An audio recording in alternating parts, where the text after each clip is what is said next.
When I was in college, I led a house church on Wednesday nights in a town about an hour away for college and career folks and early married folks. So I was giving a rousing talk. I imagine that it was a rousing talk. Hearts were broken, worldviews shattered. And in that talk, I referenced one of my favorite films, which is no doubt a film that many of you have enjoyed over the years or found to be on the list of your favorite films, Casablanca. You know that great story, don't you? Rick, played by Bogey, is a cynical American who's been left by the woman of his dreams. She left him in the rain at a train station in Paris, France, with just a note.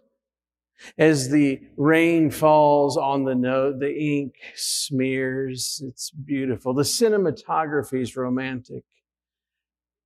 Everything about it's romantic. And he is heartbroken as he's now in the seedy underbelly of French Morocco running Rick's Cafe Americana.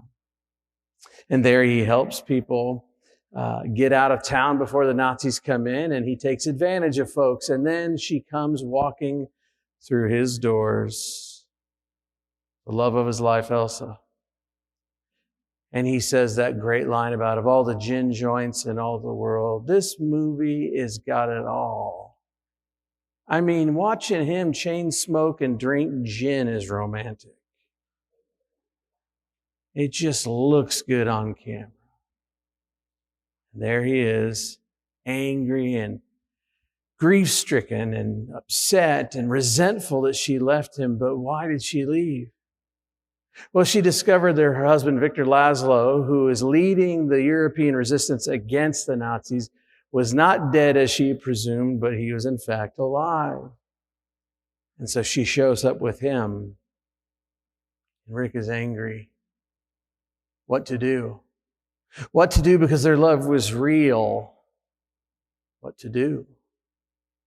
Well, at the end of the film, you know how it goes. And if you suffer a spoiler of Casablanca, I'm afraid that's out of bounds. You've had your time to watch it.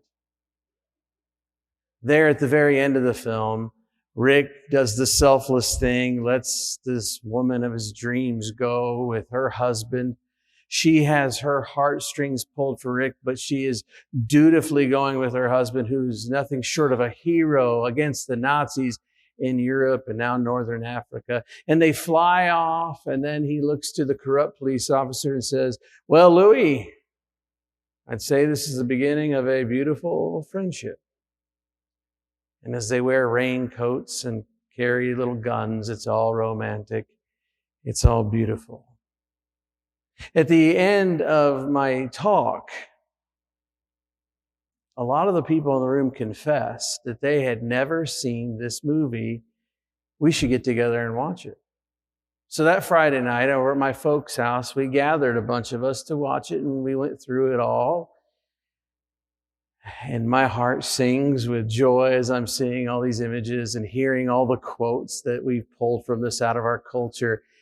And then we watch and go through all those the names scrolling at the end when we watch the credits. And I look around the room and say, well, what'd you think?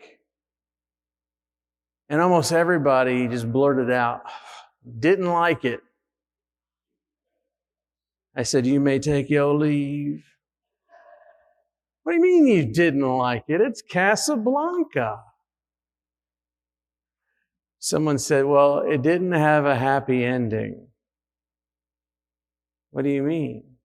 Well, I wish it had a happy ending. Everyone likes a happy ending. What would a happy ending look like here? Well, of course, the two lovebirds would be together. The heroine and the hero would ride off into the sunset, somehow justly. But that doesn't happen. Everyone was expressing frustration over this desire for a happy ending and not receiving what they wanted. And I thought to myself, why do we like happy endings in our culture? Is it because we're Americans and by our nature we like and believe in happy endings, that you can be anything you want to be as long as you work hard enough and you have the right connections? You can be anything as long as you pick yourself up by the bootstraps. Fun fact, you actually can't pick yourself up by your own bootstraps. Also, nobody I know has been a success without the help of someone else, but we like our stories, don't we? You could say we're romantic about them. It is true there's been a tremendous amount of opportunity being an American citizen. Maybe it came through the New Deal, or maybe it's because we all live in post-World War II America. I know there's a lot of times of before and after in our world, but the war effort changed everything. There was never such a thing as a suburb until the war, and you certainly weren't having trucks ship mangoes to Atlanta, Georgia before the war. The economic boom into our country has been exponentially growing ever since World War II. Or maybe it's because we've all lived in the wake of September the 11th, 2001, where our president said that our enemy is evil. Like the concept of evil is our enemy. And you know, because you sat in storytelling classes in college, that good always triumphs over evil. Isn't that right? Well, maybe it's because it's wrapped up in our religion. Maybe some of you practice a kind of Christian faith that is all about the happy ending. Or maybe that is just what you've heard from Sunday to Sunday. It's that escapist religion that says it really doesn't matter what we do here and now so long as we have the right morals, we can say the right things, we can ask for forgiveness enough, we can sit in the right church with the right name on it, however you want to conceive of it. But our hope is some sort of pie in the sky, by and by, that I'll float away one day and shed this mortal coil to some ethereal, white, floaty place called heaven that, to be honest, none of us really want to go to, because we can't imagine how it would be fun to worship 24 hours a day, 7 days a week. But we like it better than the alternative, don't we? I remember being at a family reunion, sitting around a fire late at night, and somebody who'd married into our family who every opportunity they could expressed to me how they weren't church people. That was just their nice way of saying, I love you, Jarrod. Don't try to preach to me. Because, I'm not a church person. I don't even know what that means anymore, but that's what they would always say. So I kept my distance of faith talk around them. And now, around this fire, they sat there in mourning, heartbroken because they had lost a loved one. You ever feel the sting of loss? No matter what you believe, even the most ardent of atheists struggle with the haunting that happens in those moments of life and death. We are haunted with the idea of transcendence, with something more. And I remember saying all the good words I had for this person, and it wasn't much. I said, we're on your team. I love you. Somebody else around that fire wanted me to say more. Now, this person, to my knowledge, hadn't been in church for about 25, 30 years, but likes to identify as a Christian, likes to identify as one who will have a hope of this heaven place where the loved ones that you love, when they die, they'll end up there. And he said, well, come on, tell her about heaven. Tell her about how her loved one's in heaven. Tell her about if she is the right kind of person, she'll get away from here and go to heaven, away from all the pain. I couldn't say that. There is so much of how we represent our Christian religion that is reducible to that, and that's a shame. So we turn our attention to St. Paul this morning, who writes one of the most profound letters to a church in Rome that's filled with Jews and Gentiles. And in this profound letter, he tells them at the outset, you can boast. Now, usually you don't think of boastfulness as a good thing in the Christian faith, but he says you can boast because you have been justified before Jesus. You have been made righteous because of Jesus. And now there's peace between you and God. The language is confusing because we use this word justified, which is sort of legal, sort of forensic language. Like we tend to think about how somebody has broken some law, and now the person who's broken that law has to pay for that law. And the old story goes that we're not good enough to pay for the laws that we break, and so Jesus, who is good enough, takes our place. Well, that might be part of it, but you see, there's more to it than that. Here, St. Paul reminds the people that you can boast because of what Jesus has done for you. And what has Jesus done for you? Well, if you have no other words, you can at least grasp this. There's something about what Jesus has done that has made it possible for you and for me to come near to God and have peace with God. There's something about what Jesus has done that doesn't just pay a legal debt. There's something about what Jesus does on behalf of God and to us and for us that heals and reconciles that which was broken. I remember being a kid playing baseball in a yard of a friend. He hit the ball, and that ball went up to the second floor of the neighbor's house, and you heard it, the crashing of a window. Now, to be honest with you, myself and my friends, we did the only thing a sane, moral person would do. We ran away, hoping that he would take all the blame. Well, he went to the person's door, and we were really shocked to hear this. Instead of running away, he went right to the door, knocked on it. Neighbor opened the door. And he said, I hit a baseball through your window. Now, something besides the window had been broken here. There is now a brokenness of relationship of some type between this person and the neighbor. Instead of running away, he extended his hand and said, I will pay for your window, and if I can't afford it, I will work it all. You see, this person had been justified, been made right before their neighbor, and peace is now capable to take place between the two. A peace, a reconciling peace that runs deep. Paul says to the church, you can boast because you didn't do anything to get it on your own. You can boast because God has worked in you and for you through Jesus to give you peace again with me. But it's actually not that part of the text that I want to reflect on this morning. I want to reflect on what follows.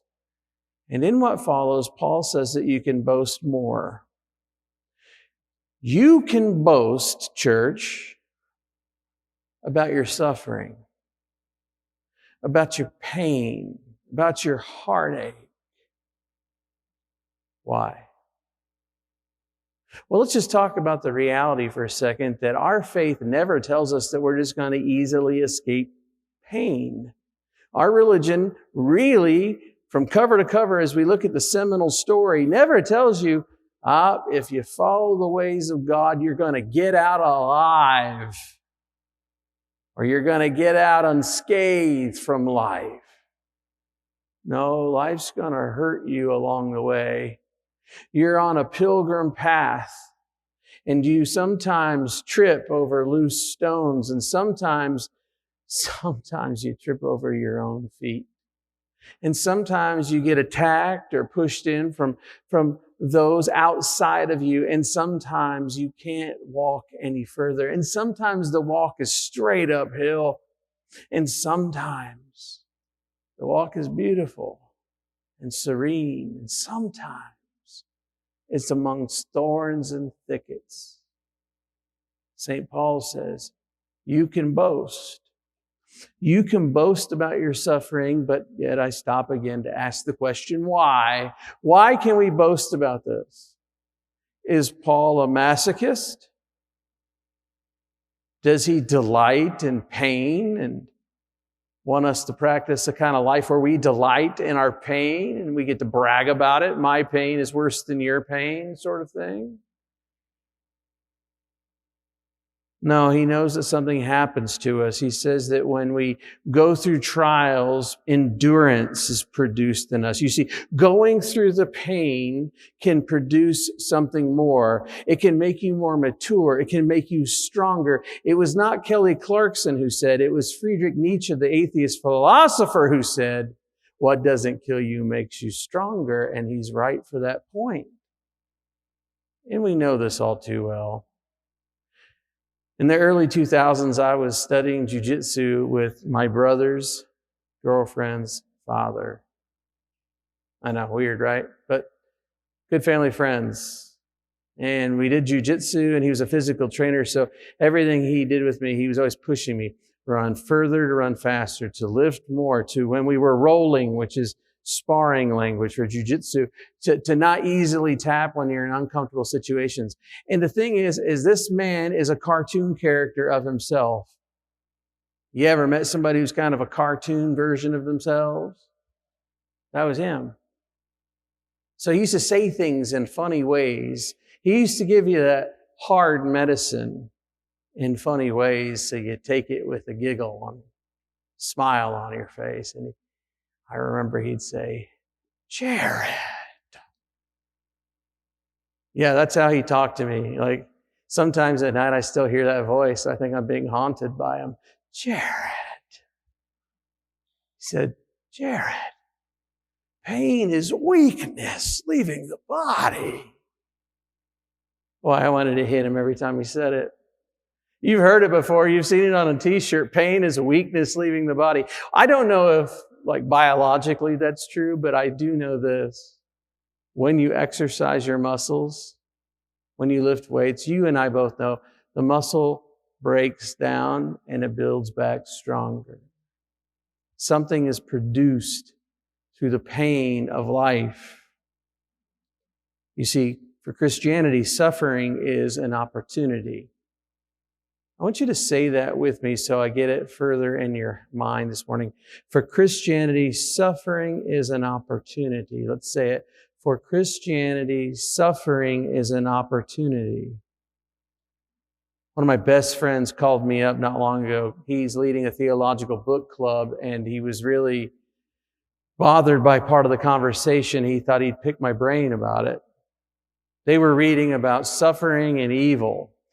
And he said one young woman who barely has lived into her adult life, she's barely out of college, she said that she would just assume not exist than to live in a world where there is suffering. She would just as assume not exist rather than living in a world where there's suffering. I thought, man, life must be really hard for her because it's filled with suffering. Somebody else who's a husband and father said that he would have assumed to not have children. He would have preferred not having children than to bring them into a world where suffering exists. And he said, well, what would you say to these folks? And I was firing off the most sarcastic, sardonic responses. I was caught way off guard by what they had to say, and I was just picking it apart. He goes, no, man, seriously, I got to talk to these people. I have to talk to them. Give me something if you have anything at all. And I thought about it for a moment. So, I think there's an error that many of us make. We think that our religion is all about the finish line.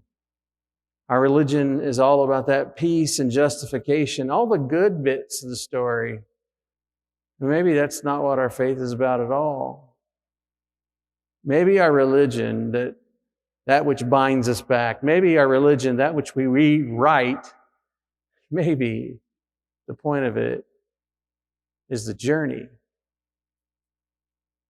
Maybe the process of going through a life of ups and downs, hills and valleys, joys and, yes, sorrows, is the whole point. Because maybe the point isn't escaping, maybe the point is growing up. Maybe the point isn't escaping, maybe it's growing up. Speaking of suffering, there's a Japanese theologian named Kosuke Koyama. Reverend Brooks and I are reading this book together where he's reflecting on life after World War II and the bombings of Nagasaki and Hiroshima. He was only basically a young teen when the bombings took place. And as he talks about it, he writes this, in the wilderness. And see, that's where we all are. We're in the wilderness. In the wilderness, we are all called to go beyond protection from danger religion and happy ending religion. There we are called to a trust in God religion. As we replace the happy ending with something real. We replace it with hope. Makes me think of that film Casablanca. Who says it doesn't have a happy ending? Sure, the hero and heroine don't end up together, but what we have is two people who chose duty over the moment's romance. They choose responsibility to the wider world rather than their private happiness. They choose hope in the world of fragments and pain. They choose hope over momentary happiness. If we do it right, our religion helps us to see the world rightly, even our suffering, where we can rewrite the narrative in the narrative that God has given us.